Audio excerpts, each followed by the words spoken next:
From the coach side of it, I think actually building your personal capacity for being with big emotion. Really, like building the body that allows for that so it doesn't freak you out. How would I build that body? I would say you probably have to work with somebody. Can be a therapist, can be a coach. Starting to work with knowing your emotions, being able to discriminate your emotions, being able to, the 0 to 10 scale, I think is really helpful to start to understand what your range is, what your personal range is, and that there's likely other ranges that are different than yours. I even feel like it's kind of generalizable in coaching in general, is normalizing people's experience. So when they're sharing it with you as a coach, like, I really don't want you to freak out. I don't care what it is I tell you. I want you to be like, oh, okay, I can be with that. Mm-hmm.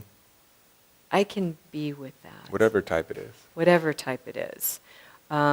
But because a lot of the emotional landscape, people just today don't get as much of that as I think we need, that's one of the arenas where doing your own work could be really helpful.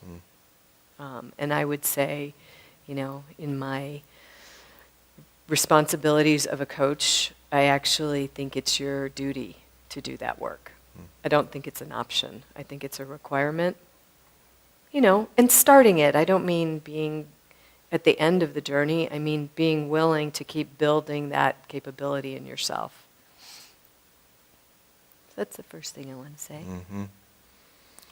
I remember when I started that journey, the first part, as a 7, we avoid grief and sadness, just basic construct of the type. So it took a lot for me to start to go into my own and to feel it.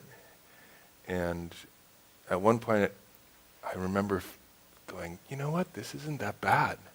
Like, I can be in grief and sadness, and I thought it was going to kill me, I thought it was going to be horrible, and I'm kind of okay here.